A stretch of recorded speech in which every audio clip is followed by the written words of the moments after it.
One of my first jobs out of college, I worked in Wall Street for several years.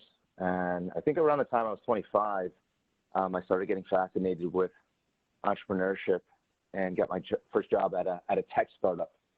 And also around that time, I didn't know what I wanted to do as a career.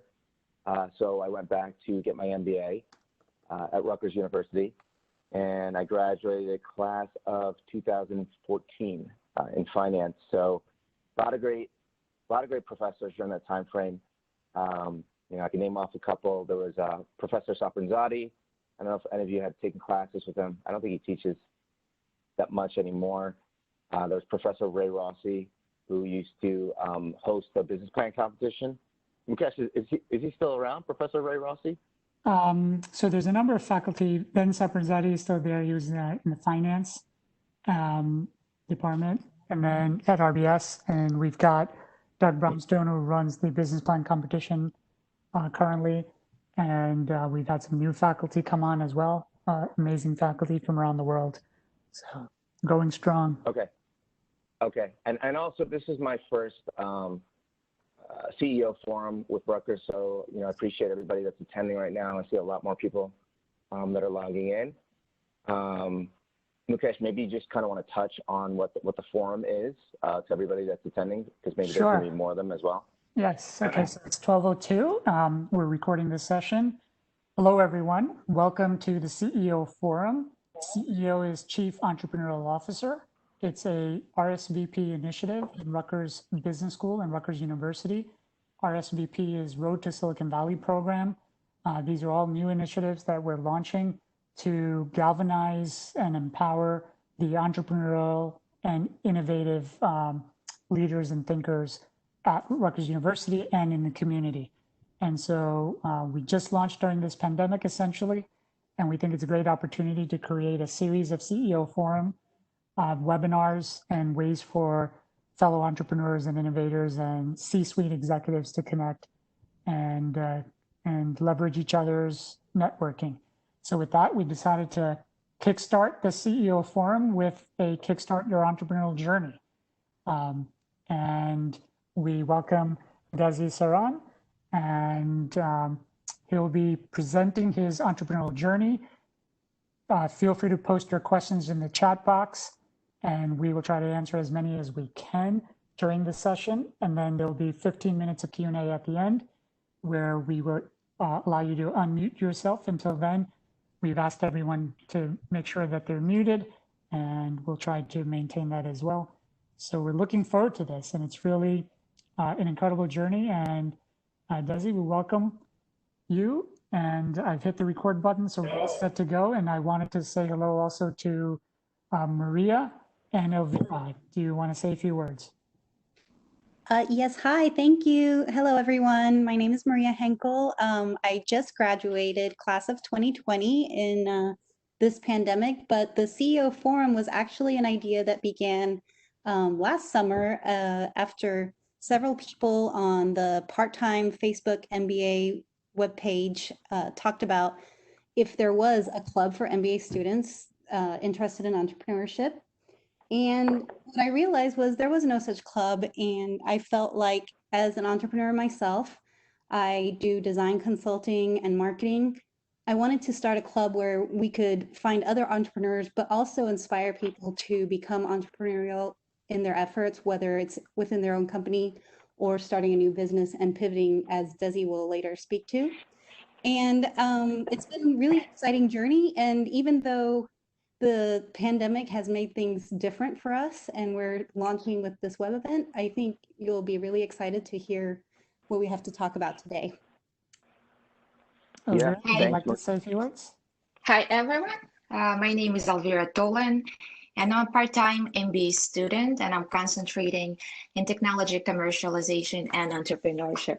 And I'm very excited about this new initiative because we want to create a thriving entrepreneurial community of students at Rutgers, a community of entrepreneurs, intrapreneurs, as well as many who think they might want to get involved in entrepreneurship. And we plan to host a variety of events and workshops, and we want our events inspire and bring like-minded students together to hear from industry leaders like Desi and just to meet each other. So I encourage all of you to join us and to join our events. Yes, thank you, Elvira and Maria. And lastly, I'd like to say that we're a resource for not only Rutgers students, but alumni and friends of alumni. And so there are a lot of people we've invited who have affiliation with Rutgers and some that don't. So we're expanding our network here. And if anyone's interested, especially Rutgers MBA and executive MBA, full-time, part-time alumni to become mentors or join a committee of CEO or existing students to get active, there'll be an exit survey at the end. So feel free to let us know and connect. And I'm a professor of entrepreneurship, innovation, and strategy, leadership, and management at Rutgers across schools, including RBS, the law school, engineering school, running different initiatives around entrepreneurship and innovation. So if we can do anything to help your journey and provide mentorship or connections, feel free to connect. So with that, let's please welcome in this virtual world, Desi, take it away. Tell us about how it started. Thanks so much, guys, and thanks for everybody that's attending. I see the attendee list keeps growing every minute, so appreciate everybody that's taking the time out today, during the work days, and I know a lot of you are working from home, so I hope this is enjoyable to you and you learn something, and again, feel free to reach out with questions in the chat box. And for all of you that don't know Mukesh and everybody on here, Mukesh has been a figurehead for a long time. You were there when, I was doing my MBA about 10 years ago, and Mukesh was involved in a lot of the programs. Like, I can tell you guys that when I did my MBA, I did it in finance, and I was trying to figure out my own journey in terms of entrepreneurship, and there weren't a lot of entrepreneurs, in B school. There's one girl, Jennifer Dew. I'm sure some of you know her. She's got a really cool beverage company, but she was, one of the only other entrepreneurs that kind of knew that she wanted to get into that space. And it's tough because when you are a first-time entrepreneur, you don't really know what to do, and there's no path, right? Yet you have to figure it out. And I think that's what we're all here for. Right, Mukesh is there as guidance. I can be there as guidance for you guys. And Maria, Elvira, they've created the Entrepreneurial program and club, which is amazing. Maria had reached out to me several weeks ago, telling me their initiatives and what they're doing in terms of helping some of the first-time entrepreneurs like yourself. So I'm assuming a lot of you guys that are attending this chat room maybe have an idea, or a lot of you guys, don't know where to start. Right, so I'm going to go over that after I go over my journey. So again, thank you to everybody. Thank you to Maria for putting this on. And what I can say is that Rutgers has definitely grown a lot in terms of how they participate in entrepreneurship. And what I've also seen is a lot of really great entrepreneurs come out of Rutgers in the past probably 10 years, probably decades. I mean, 5 years, past 5 years. Now is a really good time to start a business. And just a heads up, guys, too, I think we can hear some of you. So somebody has some feedback. There we go, it stopped. And Mukesh, if you can, I don't know if you muted any of the attendees. Yep, I'll do it periodically as required. Sure, no problem. Yeah, so going back, there's a lot of resources, guys, especially with Rutgers. For those of you that don't know my background, I've co-founded two restaurant chains. The first one I was involved in is Pliables. The second one, my current venture is Sweetberry. It's another restaurant chain. We have 20 restaurants. And what I can tell you is throughout this crazy, six-year period of me being involved in the restaurant world, Rutgers has really, really supported me in every aspect, from the community, the students, the alumni, the staff, the administration. The one thing that, and you guys know this too by going to business school, is the network that you have. So, you know, if I could leave you guys with one piece of advice here, it's just to make sure you grow your network there, you take full advantage, because what I can tell you is, 10 years later, after finishing my B school, a lot of people that I do business with, including attorneys and vendors, a lot of the investors in my company are all people that I went to Rutgers with, believe it or not. So kind of comes back full circle. It's a really cool thing to go through and experience. So like I said, if you guys have any questions, just type it in the chat box on the right-hand side there. But with that being said, I'll start kind of like the story here. And for those of you that are just logging on, I'm going to go through my personal entrepreneurial journey over, past decade or so. And then towards the end, we'll break it up for Q&A from the audience. So, it all really started during business school. So as I was attending my MBA in finance, I kind of really got the itch to become an entrepreneur. And I get this question all the time of how do I become an entrepreneur? Are you born with it? What does that path look like? And what I can tell you guys is, there's no path, yet you have to kind of create it. And to be able to shift and kind of go all in or just experiment with that, it's tough, especially when, you might be in school or you might be working a full-time job and you have other priorities like a family and bills to pay. When we get down to that part of the presentation, I'll kind of teach you guys and come up with a few ways of how you can kind of test your business ideas without putting a lot of risk or capital. And Mukesh can kind of chime in because he's very good with that as well. So as I was attending my MBA, I was I had several entrepreneurial ventures at the time, right? So I owned 2 apparel companies. I owned a magazine. I had a media marketing company. So I was doing a lot of stuff, really just trying to figure things out, figure out what I liked. I had a lot of business ideas, and I would execute and try to see if things would work. And probably this went on for a good 4 to 5 years.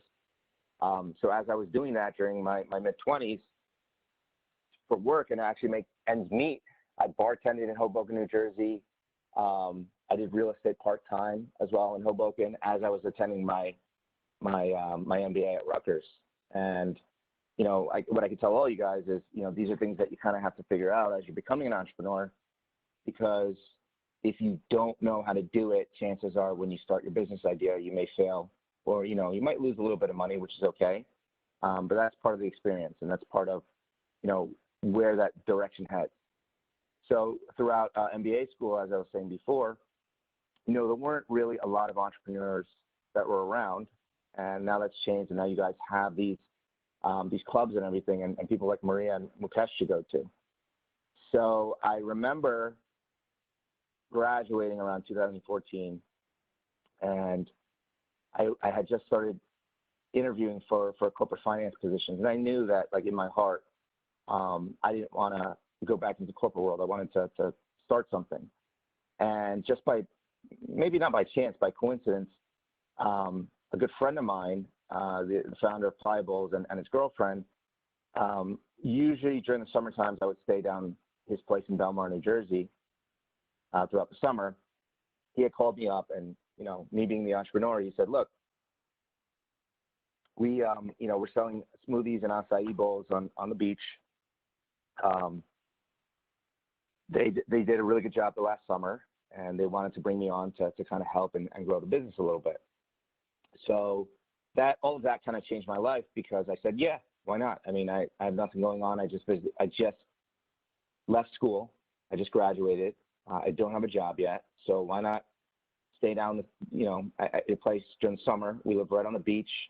We could relax, enjoy the summer, and sell some smoothies. And that's how it all began, believe it or not. So when I got down there, they already had their stand set up, and we had this little stand. I remember it was right before summer, and as it started getting closer and closer to Memorial Day, we used to get lines, down the block for our smoothies and bowls. And the crazy part is, none of us really did this and knew what was going to happen. It's not like we said, let's build this big business together. It was just a couple of friends that were, doing this for fun. One person would man the stand and the other two would go surfing. And I remember, I didn't know how to surf. So, my co-founder said to me, if, you want to do this with us, you got to learn how to surf. But sure. And every day that summer, I hopped in the water, if it was like an hour or so, just to learn with them. And it was a lot of fun. And, as the summer went along, the business grew. And we were approached by our neighbor who owned a vacant gym right in front of where our stand was. And he says to us, hey, my space has been vacant for a long time now. It used to be Belmar Fitness. You guys want to take it over and maybe start shopping there? And us being like very ambitious entrepreneurs, we said to ourselves, yeah, sure, why not? And believe it or not, it happened on a handshake. So, this is like June of that summer. And we didn't really know what we were doing. So we just started hiring people to, build a restaurant. It was way too big. So we ended up cutting it in half. And we just found people to help build it. We found an old yogurt shop that was selling their equipment. So we bought everything on, pennies on the dollar. And, after about 30 or 40 days, somehow we put together our first location in Belmar, New Jersey. And just a primer on that, primer to that, when I joined the business, one of the first things that I did was I entered us into a Rutgers Business Plan competition. And for those of you that don't know, Rutgers will host a competition once a year. It's a really good opportunity. Professor Ray Rossi used to be the host. I think somebody else does now, but I know they've been doing this for over a decade. And what you need to do is you need to submit your business plan. You get selected, and you go through an entire process. And then the judges will pick like the top 5 companies that they like. So everybody comes in on a designated day. You pitch in front of the judges, kind of like Shark Tank, for about 30 minutes. You don't do it in front of anybody. You're just in front of 3 judges. And then they pick a winner. So I actually entered that during my tenure at Rutgers doing my MBA, I think my second year. And I ended up winning 3rd place that one year. That was for a previous media and marketing business. So I knew, what the competition was like, and I knew who the judges were. So when I became a part of the Pliables team, my first initiative was entering in the competition, which I did. I remember reaching out to Professor Ray Rossi, and I said, hey, remember I entered a few years ago, I took 3rd. Am I still eligible to enter for this year? And he said, yeah, sure, why not? So long story short, we ended up winning that year. So this was, I think, 2015 or 16. We won the competition that year. First prize was a $20,000 check from Rutgers and the sponsor. So every year, first place, I think, wins 20 grand. I think second place is 10 grand. I think third place is either 10,000 or 5,000. So that was a big part of all this too. So when we won that competition, Rutgers had cut us a check for 20 grand, and we used that capital to start our first restaurant. And for a lot of you guys that don't know or don't have any restaurant experience, it costs a lot of money to build out a commercial restaurant. I mean, you're talking upwards of $200,000, $300,000, $400,000. We did it on a shoestring budget. We used our capital, our 20,000 from Rutgers, and we put a little bit of our own capital in too. I think all in, we all put in like 5,000 each maybe. It probably cost us about 40,000 to build it out, which is still unheard of. And being the entrepreneurs that we were, we somehow put it together. And I remember the 4th of July weekend of that year, we opened the store, and we got flooded with customers. Wait, Desi, so before you go on that, we have a question. So the question is from Mehul Vora, and it's, were judges looking for companies that were off the ground or possibly even just in development stages? And before Desi answers, I can provide a perspective here that there's so many different competitions nationally and globally for entrepreneurs and innovators. And Rutgers now has grown multiple competitions, giving away $50,000+ We also give away grants to minority entrepreneurs through our BLT, Black and Latino Latinx Pre-Accelerator, where we give away $20,000 each year as well. And so look out for these opportunities. You know, there's so many opportunities to win up to $1 million grand prize. And so, Desi, can you take that question? Yeah, absolutely. Mehul, I'm sorry I missed your question there. We're judges looking for companies that were off the ground or even in development stages. So yes, so you can enter that competition with an idea. It can be pre-revenue. You know, you can, so the first part of the competition, you need to enter, you know, a full business plan. It's got to be 10, 20, maybe 30 pages, right? And they will read through all the presentations, you know, and then a couple months later, they start to pick the finalists. So to answer your question, yes, it doesn't need to be off the ground, but what I can tell you is that they do look for the judges. If you get to, you know, towards the final round, they are looking for companies that have kind of like a proven track record or are off the ground. But they have picked winners before that. We're still in their idea stage. And what I can tell you guys is going through the competition twice, if you have a business, bring in your products. You know, it's like Shark Tank. Let the judges touch, feel your product. I remember what we did. We brought in our smoothies and our bowls and our products. And I remember, you know, Sharon was one of the judges too, the Dean Saran. And we let them, you know, eat it during the presentation. I remember looking at their faces while they were tasting our products, and they loved it. And I was like, all right, this is, you know, I think we're in here. I think we have a good shot at winning. So I encourage you all to look out for these opportunities, like Mukesh said. You can always just Google it, you know, Rutgers Business Plan or competitions, and you'll find it. The business plan competition that I did, I believe they do it every year, once a year, and I think they start accepting the business plans around, Mukesh, do you know, is it like December, November, towards the end of the year? I don't know for this year because of COVID-19, a lot of schedules will have been modified and some things will go virtual. But what I'll do is, for anyone interested, stay connected with us through CEO Forum, and we will let you know all the opportunities as they come across our desk. So Awesome. If you can continue with July 4th, and then what happened? Yeah, so going back to the story, you know, we had opened up our first location, and I remember it was the three of us, and we had maybe 1 or 2 employees. We had no expectations. We didn't know what we were really doing. And that's what happens when, you know, the first time you're running a business. It's always trial by fire. You know, it's you make a lot of mistakes and you learn. And we opened our doors. I remember that 4th of July weekend. We had connections with the town and the mayor. That's really the only reason we got approved. Otherwise, anybody that tried to do what we did, I don't think they would have gotten approved by the town to open. And you know, in a sense, I think we were a bit lucky there.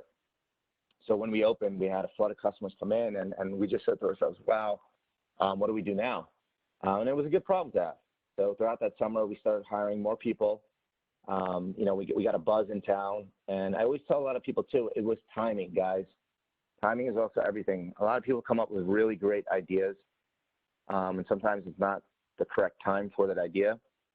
I think right around that time, there were really no healthy options down in Belmar or really the Jersey Shore. And this is when, you know, acai bowls were really not a thing. You know, so we had a lot of kids that were coming to Belmar. I'm sure a lot of you have been there. You had a lot of the, you know, 21-year-old crowd, millennials that come down and they want to party. So our products really appealed to them. So as the summer went along, you know, the word kept spreading about our brand and our business and our food. People were Instagramming it. That was a big part of our business too, social media. And it kind of just blew up from there. You know, and then towards the end of that summer, we ended up opening a second location in Manasquan, New Jersey, and we ended up opening a second stand. So I think by the end of that summer, we had 2 location fronts and 2 stands, and you know, it was only like a 4-month season. And you know, we kept Belmar open, I believe, during the fall, throughout the winter, to kind of see what would happen, and people still came in. And that following year, given our first year of sales and growing this business, you know, we were coming off that high of, wow, what just happened? You know, we really created something special. That next year, we took a lot of our capital and we just reinvested it into the business, and we started opening more locations around the Jersey Shore. So, you know, we had expanded into Pier Village and Long Branch, Manasquan, Bayhead, New Jersey. We also bought a food truck And I'm sure some of you have been to those locations down the shore. So that was a really fun time with all of that growth. And, you know, I was with them for about 3 years or so. It was the three of us that grew it. And people always ask me, you know, what happened? And, you know, just like at most businesses, when you have three people together running a business, it usually doesn't work out. So after 3 years, they bought me out. And, you know, that was the best solution for all of us. And in hindsight, as I look back, it was the best solution for me as well. And when I left, I initially wanted to take a really long break. You know, it was 3 years of really grinding and working harder than I ever thought I could in my life. And I wanted to, because this is the first time, and I told you guys a little bit about my background. This is the first time that I had a venture that was really, really successful. You know, prior to that, I didn't really know what I was doing. I had different ventures, things weren't clicking. When we started Pliables, everything clicked. And a lot of my MBA school and everything that I learned through my MBA really took a part in this. Because people always ask me, well, you know, why didn't you go back to corporate school? Isn't it very different? Or don't a lot of your skill sets apply? I think yes and no. I think in the beginning, when you start a business and when you're an entrepreneur, it's a completely different way of thinking. But as you start to scale a business, as you start to have employees, as you start to look at finances, having that corporate background as well, maybe a finance background, really plays a part and helps out. So I remember as we were growing it, you know, I had really learned business on how to accounting and how to read P&Ls, and you know, my entrepreneurial thinking started clicking with the corporate things that I learned throughout Rutgers, and it kind of married together. So I kind of knew what to do during my tenure at Pliables. It was kind of crazy how that worked out. And after 3 years after I got bought out, going back to what I was saying, my initial plan was to take a lot of time off, maybe like a year, travel a bit, you know, but I knew deep down inside, like I was still an entrepreneur. I still had the itch. I was probably about 31, 32 at the time. And I still had the hunger and the energy to really work and continue doing what I was doing. So I made the decision to start a new chain called Sweetberry. And, you know, I wanted it to be different. I didn't want to just be, thank you for switching the slide over. Some of you have been to some of my stores. We have 10 restaurants in New Jersey. We have 20 restaurants nationwide. This is over for 2 years, so we grew really fast. So when I started Sweetberry, I knew that I wanted to be different. I didn't want to just be smoothies, acai bowls. I took a lot of my understanding and learning from my first business, and I changed things around. And Sweetberry was born. And when Sweetberry was born, we changed some of the products. So now we offer poke bowls, wraps, salads. So it's a full, healthy, fast, casual chain. And when I left, I remember a lot of my friends, family, and just, you know, random people approaching me and saying, hey, can I get involved in Sweetberry? And I was like, sure. And that was an exciting time. And I think we have a question here.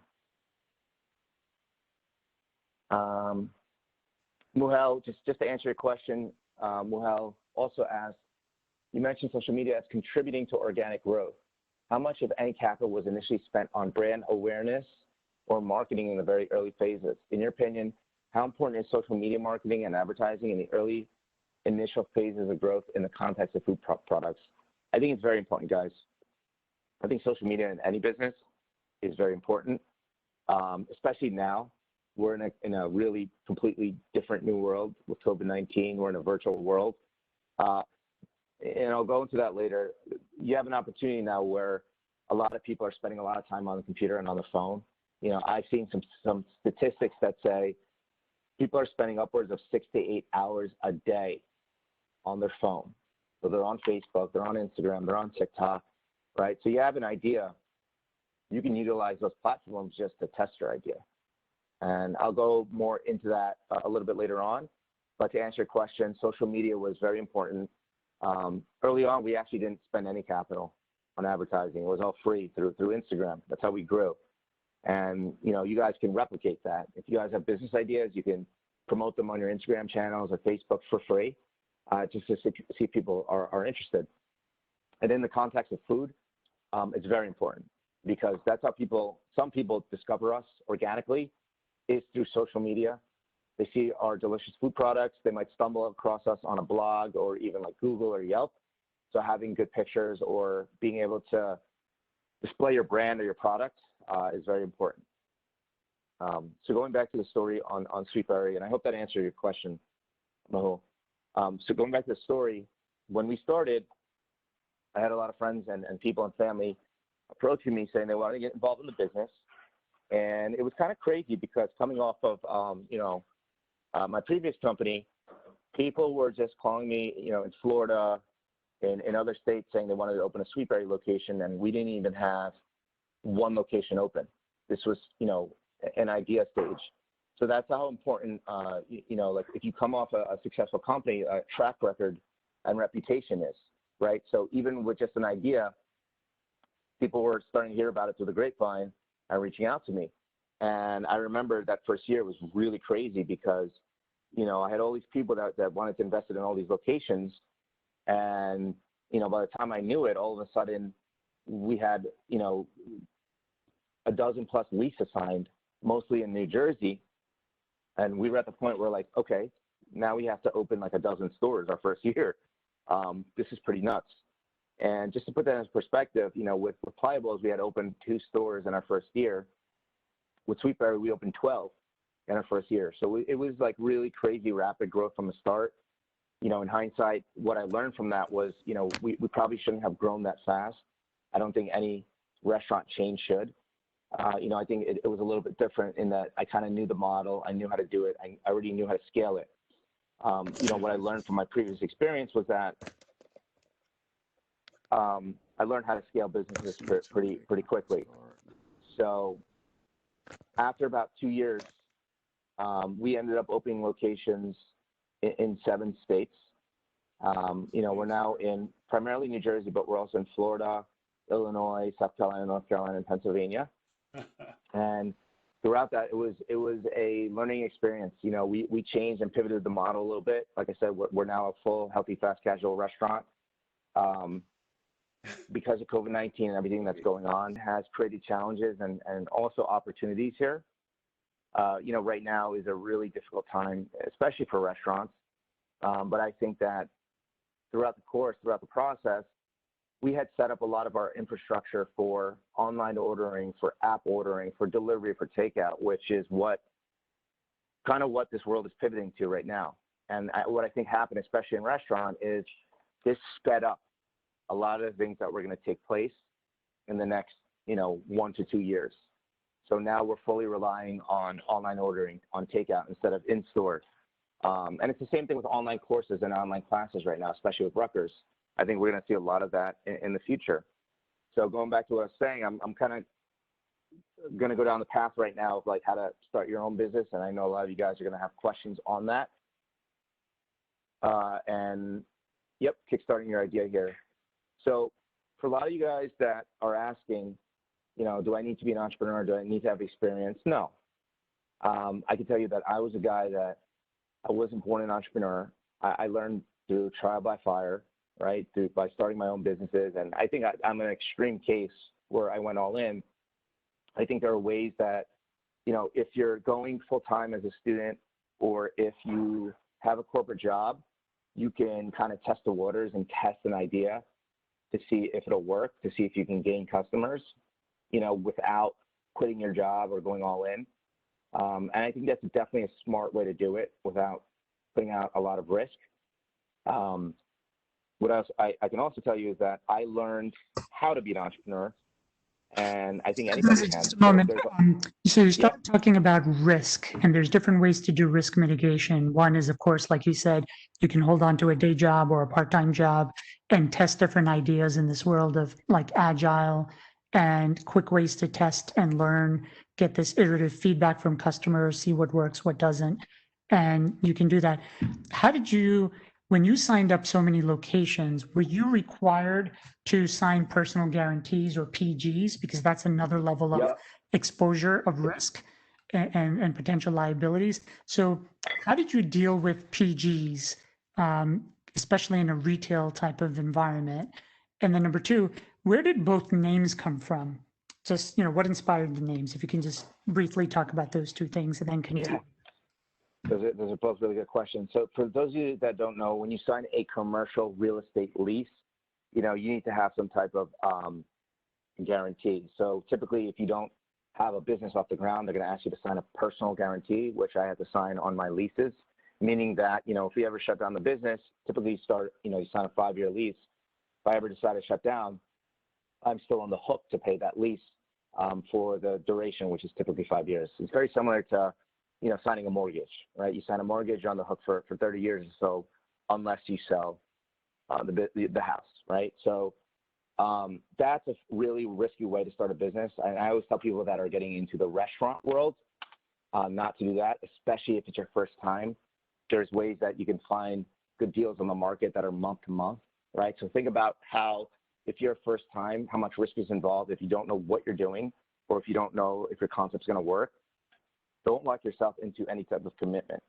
So that's kind of like the theme here of when you kickstart your business or idea. Do it in a way that doesn't cost a lot of money. You can do it for free, and do it where it mitigates your risk. Now, Mukesh's second question was our name, Sweetberry. And that's a really good question, and it makes me laugh because I remember when we were thinking about the name, we had a list of like 200-something names. And we went through, myself and my initial investors and partners, I think there was like 10 of us at the time. We were tossing around idea names. And number one, here's the best pieces of advice I can give you. You're starting your idea name and you need to think of a company name. Don't fall in love with it, right? You can always change it. And that name becomes whatever your business is, right? So in the beginning, it doesn't necessarily have to do with whatever your business is or whatever your market is, right? So think about like Google, Hulu, right? All these weird names.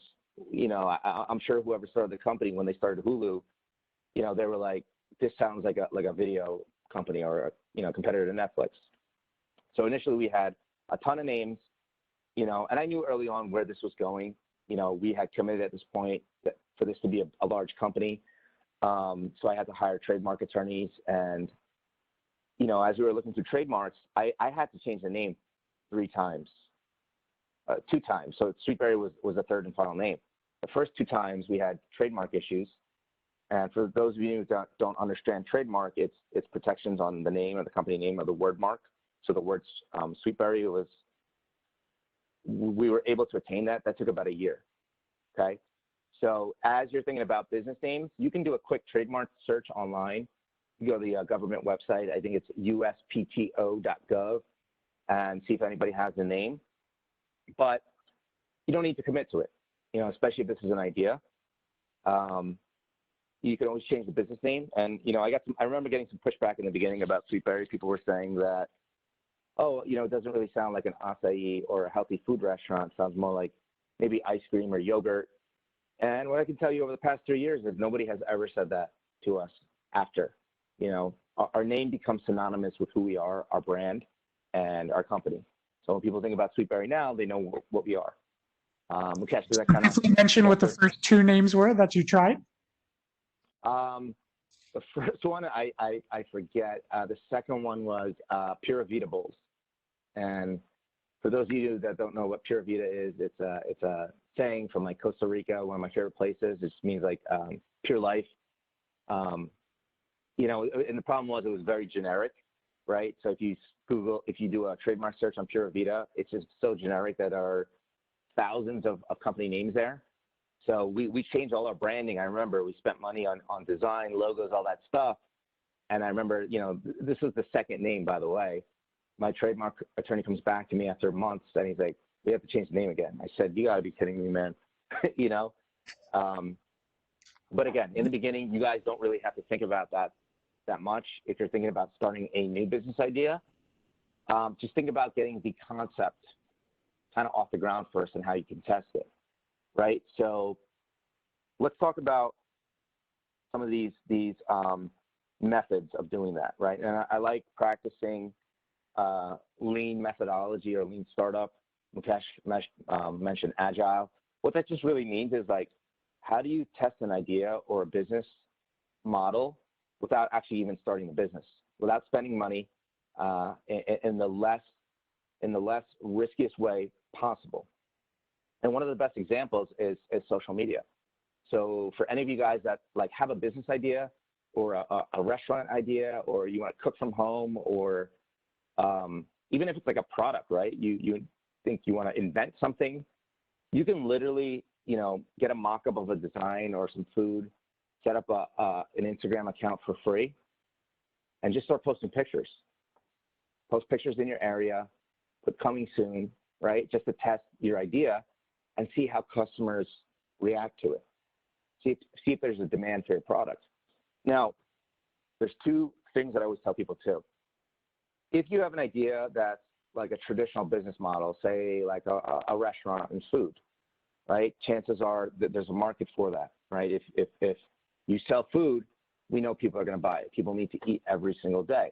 So that's an easy way to test an idea. You can either put it on social media, you can start like a meal company for maybe home, create meals and just sell it online and deliver it to people's houses in the beginning. Can't do that, as the business grows, there's health codes and stuff, but like that's an easy way to get people to pay for your product. So that's the second part, without really even having a business, spending a lot of money, opening a restaurant or putting money into whatever it is that you think is necessary. It's really not necessary. You can test the model by doing things like trying to get your first customers. And that's really important concept that people don't realize. People think that they have to finalize a product or build something big and spend a lot of money or build a business plan. You don't. You can literally just try to get your first couple customers and prove that there's a paying market, prove that people will buy your product. And that is the best way to test a concept and idea. Going back to there's, in my mind, there's two different types of businesses. There's that traditional business model. You open a food restaurant, we know people will buy it. You open a barber shop, right? People need haircuts. People will buy it. And then there's people that come up with like the crazy startup ideas that you don't know if there's a market for it or demand. So like the next Uber for co-work spaces, right? A lot of people always come up with these app ideas. And Mukesh, you're no stranger to that. Maybe you want to chime in here. I get people asking me these questions all the time. How do I start an app? How do I start this business idea? The first thing I tell them is prove that there's a market for it, right? So if you have an idea that you want to start a marketplace for like co-work spaces, right? How do you get your first paying customer? How do you prove that people will actually buy this? So think about that as you have your ideas. If there is a market for it right now, or if there's actually existing companies, and if there are, there's probably a marketplace, right? And if there is, you know that you can probably sell your product. It's just a question of how you get your product to market and who are you going to sell to? Who's your actual audience? Who's your customer demographic? Versus a different type of business model where there is no market for it. It's just an idea. Are there ways you can just test that idea and maybe even get customers to purchase the product in the idea stage? So, those are two really important things. There's about 15 minutes left. So Mukesh, do you guys want to open it up to Q&A here? Yeah, we can open it up. Let me give you one last question, or maybe kick off the Q&A with a question. We got a sense of how you started and kind of the entrepreneurial journey, where you are today. Can you tell us how big are you today in terms of number of employees, number of locations, let's say? I don't know if you're at liberty to talk about top line revenue or anything like that, but whatever you can or whatever you feel comfortable. And then what's your objective? What's your goal? How big are you thinking? Because one framework we try to emphasize is think big, start small, and as you gain traction, scale fast.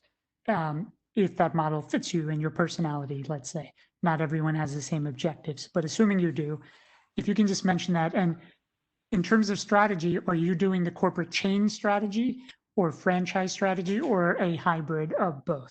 If you can talk a little bit about that to kick it off, and then we'll open it up to anyone else that has questions. You can put it in the Q&A, we'll call your name, and then you can unmute yourself. Yep.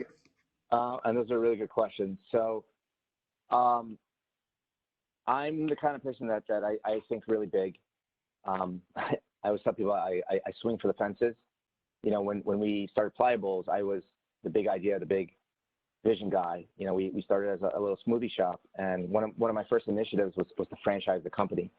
And we did that super early on. I think by my second year, we spent a lot of money hiring franchise consultants to get all of our documents in place and register. And just for those of you that know, if you want to ever franchise your business, it's probably going to cost about anywhere between $20,000 to $40,000 to put all those documents together. That was a big leap of faith that we had took early on, and my partners trusted me and said, okay, we're a little too early here, but you know, we're going to trust your thought process. And you know, the way I thought back then was like, we don't need to be just one stand or one store. We can be a national chain. I always had that vision. And that's what happened with our previous company. You know, we ended up selling franchises all over the U.S. And I think, you know, Pliables is probably upwards of over 70 locations, which is phenomenal. And it goes back to think like a lot of that work that I put into it and a lot of my strategy that I put in place worked. And I replicated a lot of that strategy with Sweetberry. So when I started it, I knew that I wanted to be a national chain right off the bat. So it was swinging for the fences, and it was scale fast, scale fast. And in hindsight, that is not the best strategy for everybody. You don't have to grow fast. It's really on your personal preference, what your lifestyle is like, what makes you happy as an entrepreneur or a business person. You know, you could be a personal fitness trainer and have like 5 clients and make a decent living, and that makes you happy. For me, what I wanted was to open up another big chain, and a global chain.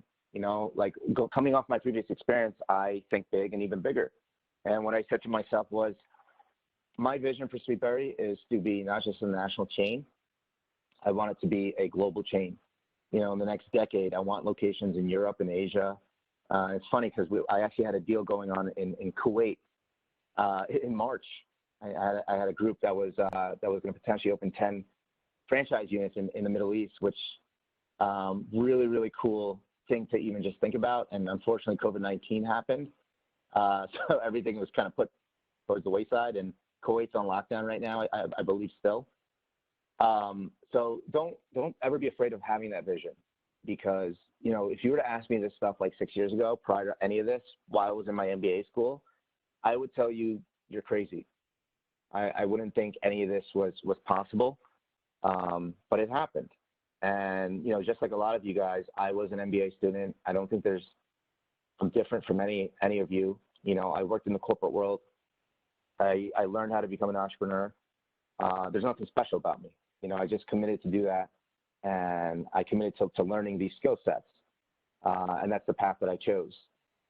So going back to your question, Mukesh, some of our metrics over the past couple of years, we grew really fast. First year, we opened 12 restaurants. Second year, we opened, I think, 8. The breakdown is 13 corporate stores and 7 franchises. And the strategy was to open about 12 corporate stores in the first year, which is, in hindsight, is pretty crazy and aggressive strategy. But that was to attract franchise units, and that strategy worked. After 12 months, we opened up our franchise applications, and we got well over 2,500 applications in our second year from all over the United States. People wanted to open locations, which, you know, it's a really cool thing, and even internationally as well too. And last year we did a public, I think somebody had asked about capital and fundraising. You know, I used, you know, some of my money when I got bought out to put in this business, actually a majority of it, and I raised money from friends and family in the beginning to open so many locations. I actually did something a little bit different on my second round. I did a public crowdfund campaign where anybody in the public could invest, you know, as small as $100 into my company. And we did that this year, and we raised about like, I want to say like $270,000 that way. So there's different ways of raising money. And throughout our second year, last year we did about 4 million in sales, a little over that. And this year, you know, because of COVID-19, things are a little crazy. So it's going to be hard to say what sales will look like. And, we're just trying to navigate through what the 6 months look like with all these challenges and regulations. No, that's Let me ask a fantastic. question. That's fantastic. There is another question from Zaki. At any point in your journey, were you held back by cold feet or fear of failure or doubt? Yeah, that's Zaki. That's probably the best question all the time. Still, even to this date, you're always going to doubt yourself. And the thing about entrepreneurship that people don't tell you is that you're going to fail so much. You're going to fail every day. You're going to get frustrated. There's going to be problems in front of you all the time. And you as an entrepreneur, what I tell people, like, what are the skill sets you need to become an entrepreneur? It's literally problem solving, right? So if you want to build something, you don't know how to do it, you figure out how to do it. You have an issue that happens, you figure out how to solve it. Every day I'm learning new skill sets. Every day there are different obstacles. And again, COVID-19 is the biggest one here. This is probably the biggest challenge I've ever seen that I will have to go through. And I'll remember for the rest of my life. And same thing with all you guys. You're probably all experiencing the same challenges with your day-to-day lives and work. The fear of failure is always going to be there. But I think it's something that you kind of get accustomed to, right? And this is something, remember, I told you guys that I failed a lot too in the beginning with different ventures, so I'm no stranger to that. You have to. Any successful entrepreneur that I have ever met, the patterns and the story that they tell is always exactly the same. They failed a lot of times, right? And eventually they didn't give up. They kept going. By the time they had their second, third, fourth, fifth venture, that started to take off. So failure is the best learning. It's the best teacher, in my opinion, for entrepreneurship. You need to fail, and you shouldn't be afraid to do it. I think people are afraid to fail, and they just, nobody likes to be uncomfortable. Nobody likes those feelings, and that's understandable. That's just being human. But that's part of it. So you need to ask yourself too, if you want to be an entrepreneur, or if eventually you're going to go all in and do something like this, are you okay with that? Are you okay with failing? Can you live with that? And I tell you, I've had tons of failures, and that's okay. But that's something to think about for really the long term. There is definitely cold feet too. I mean, I can tell you from me personally, I definitely have had cold feet with different ideas, and even with Sweetberry. I told you that wasn't my initial plan. I didn't know if I wanted to do it. I didn't know if it was going to work. I didn't know. I wasn't, even really 100% confident in my abilities. But one of the main reasons I did it was to kind of prove to myself that I can do this on my own. I have the skill sets to do it, and I proved it to myself. But fear is always going to be there, and it's something that you should embrace instead of trying to avoid. And I hope that answers your question. Absolutely. It's not about, the most successful people in the world. They will tell you sometimes privately, sometimes publicly, that there's always going to be self-doubt, fear, cold feet. The question is, do you let that control you and thwart your decision-making, or do you act in spite of and sometimes motivated and inspired because of those kinds of fears and overcome them? And the other part is talent.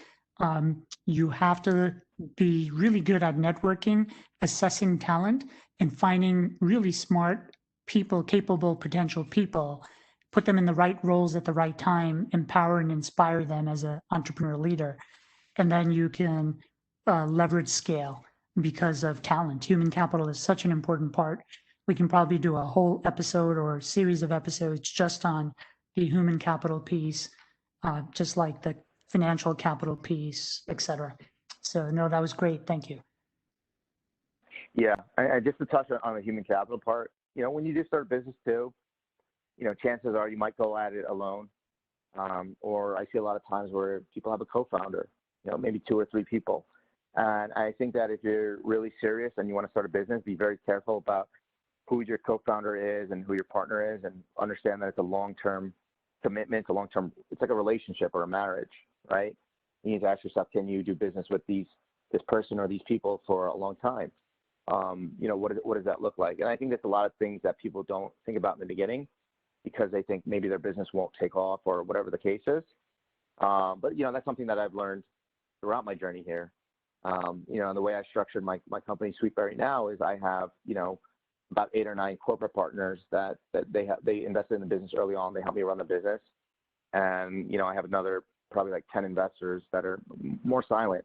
But, people tell me like, isn't it a bad idea to, maybe go in business with some of your friends in this venture? And I said, yes and no. I mean, it's been great actually the past couple of years, the way we structured it. They, everybody is kind of like part-time and they help out when they can.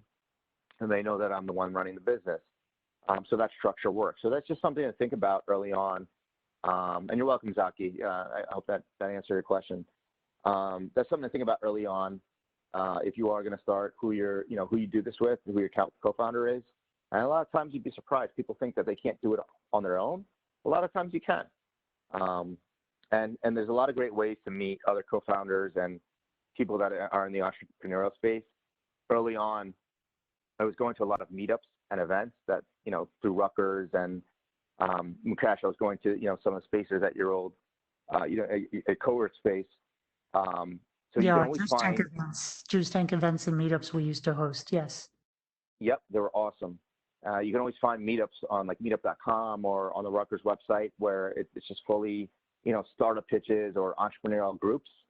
And that was really like one of the catalysts of me going to a lot of these events, me going to Juice Tank, attending these things and really having a fascination and getting involved in this community. That's why I really wanted to start my own business. And it's funny because I really don't have any restaurant experience at all. Neither did my ex-founders. It's something that we kind of fell into, and it's something that we realized that we were good at. And as I grow my second chain here, it's something that it's a skill set that I've acquired. There's more Q&A here. Looks like. Somebody asked a seat. Doing early market research by posting an invention online is okay, but this can have a negative effect on your ability to get a patent. Have you faced any issues with patents, either defensive or offensive risk? I've never done anything with a patent at all. That's a long process of you need to hire a patent attorney and to get a patent pending and then approved. It's similar to trademark in a sense that like in the beginning, you don't really need the patent unless you actually create the product and then you prove that there's a business model for it. You prove that people will purchase your product. And once you're able to do that, then worry about getting the trademark and getting the patents and protecting the business. I think this is a mistake a lot of people focus on early on before they even have a business. It's how do I protect it? How do I protect the name or the business? And I tell people, like, you don't even have a business yet. You don't have a paying customer. Forget about that. Worry about getting your first paying customers and growing that. So once it's taking steps. Once you get past those steps, and then like Mukesh said, you're able to grow and scale it later on down the road, then you have something to worry about to protect. But in the beginning, when it's just an idea, and you don't even have the product yet, you haven't brought it to market, don't worry about protecting it with patents or trademarks. Somebody else had a question. Given the present and future disruptions of COVID-19 to the restaurant industry, what advice do you have for new companies entering the space, especially with fundraising? With restaurant, it's tough right now. We're seeing a lot of pivoting. We're seeing a lot of restaurants that are switching to just online orders and delivery.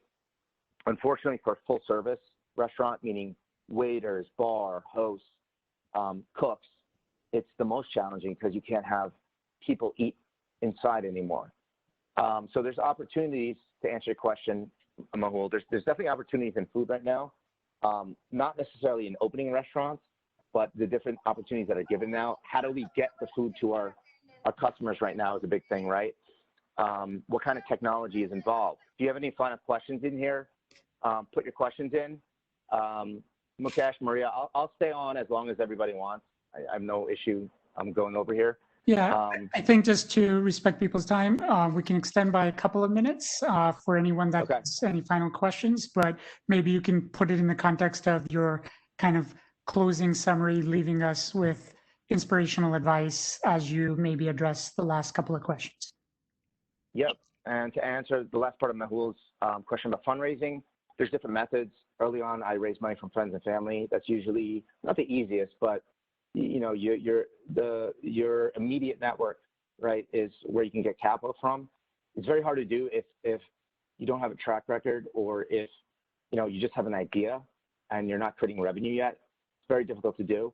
There are other alternatives. As I mentioned before, I did a crowdfund online. There's Kickstarter. If you have more questions, you can reach out to me offline as well too, and I can maybe help you out with that. William asked, you mentioned using Instagram as testing for new products. Where else can entrepreneurs test products and services? It's a great question. Anywhere virtual right now, anywhere online. Yeah, it's the big thing is everybody's online. Remember, you have people spending their entire days on the computer and social media right now. So you have any social media channel that you can think of. Facebook, Instagram, TikTok is big now, right? Create videos to promote whatever product you have. Pinterest is an excellent market for e-commerce now. Etsy, if you've never seen Etsy before, people are just making like handmade items, T-shirts. They're painting shoes and selling it. So if you have kind of like an arts and craft or more like a creative idea like that, you can sell it on Etsy. If you have a digital product, that's big now, trainings or courses, you can sell those online anywhere. There's a lot of marketplaces that you can sell like an online course. So there's a lot of different avenues that you can test your products. I like social media the best. And if you are able to bring a product to market, let's say it's, I don't know, food, or you come up with your own amazing pizza or something, just make it. Make the actual product and see if you can get a paying customer. Have people over or sell it to your friends, right? Don't get biased too. If your friends actually buy your product, that's a second part of this. I go back to say, prove that they have a business. You prove it by getting your first paying customers. They should be your actual customer demographic. So the point is, if you have a friend that pays for your product, just be wary of that, because they're probably doing it just to support you. If you can get a random stranger to pay for your product, that's how you really prove it, right? That you have a business and you have something there that people will actually pay for it. Somebody else asked. Joe said, "This has been excellent." Desi, Mukesh, thank you. Appreciate all the information. You're very welcome. Christy, thank you for an amazing session. Congratulations. Thank you, guys. Thanks for all the kind words. Does anybody has any more questions? William asked, "Thanks, Desi. Testing products is imperative to lean startup, but it's constantly overlooked by new entrepreneurs.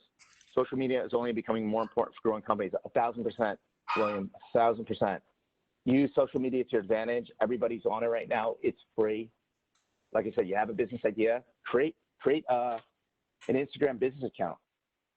That's all you need to do. It's free. Put up pictures just of whatever your product's going to be. See if you can gain a following. See if people start reaching out to you on Instagram and saying, "Where can I buy your product?" That's really like the first way to kind of test it before you even spend any money trying to build a product or whatever it is that you're trying to do. Content, content, content. Yes, I agree. Will. Dwani, thank you so much. Very helpful and inspiring. You're very welcome, guys. One more question from Yep. Elvira, and it's, what do you wish someone had told you before you became CEO? Like, what's the one piece of advice that you wish you knew then that you know now? That's a great question. And Elvira also says, "I love that your company inspires people to be more conscious of what they eat and everyday diet." And yeah, the crazy part is now, because of like COVID-19, people want to eat healthier. So that's an amazing, that's the silver lining of everything that's going on. People are more aware of their immune systems and they're more mindful of what they eat. And I've been seeing that as a trend in the past 3 years. Health food is here to stay. People will eat healthier. People are more looking at plant-based options, which is awesome, and it's good for the industry.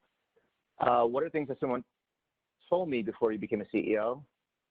Everything. I mean, there's a difference between being an entrepreneur and running a company, and those can be two completely different things. I love being an entrepreneur. I love being creative. I love taking ideas and turning it into a real thing.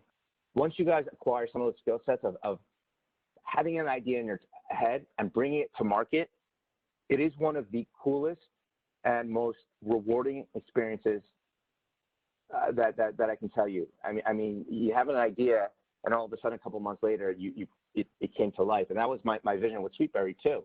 It was an idea that was in my head, and I fast forward 2 years, we're a national chain. So being able to do that and have that vision and execute, it's an amazing thing. Now, being an entrepreneur is being creative, taking these ideas to life. Very different from running a company. Now I have 20 restaurants. I have over 150 employees. Being a CEO is running a business day to day. It's managing people, putting out fires. It's completely different. I'm learning to become a CEO as every day goes on. I think I do a pretty good job at it. In an ideal world, do I want to become a CEO? Do I like that? No. I think in an ideal world, I would hire somebody, or if I grew big enough, I'd take somebody that grew Jamba Juice or Starbucks or whatever, put them in that leadership position and let me do what I do best, like being creative and working on those parts of the business that I want to grow and make come to life. For example, we're working on an e-commerce line. We're working on supplements, right? And those are all things that I can bring to life in reality, but I don't have the bandwidth because I'm running, a chain with 20 restaurants. We have a lot of things that are happening. So again, it's very different. Like now that I'm a CEO, you move away from becoming an entrepreneur and more into I'm back into that corporate world of now I have to run my organization, like my company, like an organization, like a big company. I have to do things right because that's what's expected. We're not, a little shop anymore. We're not an idea. We're not a mom and pop store. So that's a really, really good question, Elvira. Thank you for asking that. Keep that in mind. And for those of you, like I said, I think a lot of you just have first-time ideas and you want to bring that to life. That's completely different than, down the road running a company. So focus on, bringing your idea to life and don't be afraid to do it. The last thing I want to tell all you guys, don't be scared. A lot of people have ideas and they never, ever do anything about it. They just let it, dissipate and they never do anything or they never execute. And that's okay, but don't be afraid. You guys have a forum here. You guys have a network. You can reach out to me, Mukesh, anybody. You have the Entrepreneurial Club. You have resources online. So all it really takes to start a business nowadays, it's very easy to start a business. It just takes the willpower, and that's it, the determination. You don't really even need capital anymore. So we're living in that type of world right now where anyone can start a business from home at any time. So, the one thing I want you all to walk away with is if you have an idea, do something about it. Don't just let that idea stick in your head. Write it down and do something about it. Desi, that was a great final statement on this webinar, our first CEO Forum series. Thank you so much with sharing your incredible entrepreneurial journey. And it's aspirational, inspirational, motivational. You also you recognize something very important, very mature concept of entrepreneur versus CEO and how important it is to reflect within to really understand what drives you, what moves you, and play to your strengths and not your weaknesses. And, kind of surround yourself with really smart advisors, strategic partners, investors, co-founders, and great employees. Thank you for sharing that incredible journey. We actually covered quite a bit of material within 1 hour. And so for all the participants, this was our first session. We were so happy to kick this off with Desi, and stay connected. Join our CEO Forum. Let's grow this into an incredible community of resources within Rutgers University and outside of Rutgers University. And then collaborate. So commit, collaborate, and crush it. Thank you very much for everyone's participation. And Desi, thank you again on behalf of the entire CEO Forum, Rutgers Business School, Rutgers University, and the Road to Silicon Valley program. Really appreciate you sharing your journey here, taking your time. Thank you, everybody. It's been an honor. It's a pleasure. And if any of you want to reach out to me or contact me and have questions, I'm always happy to help. I'll give you my email. It's just Desi, DESI @Sweetberry Bowls. Feel free to reach out. And anytime, guys. Thank you guys so much for having me here. Thank you. Be well. Thank you, everybody.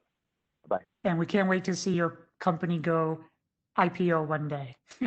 And if that's not your path, then through an amazing M&A transaction.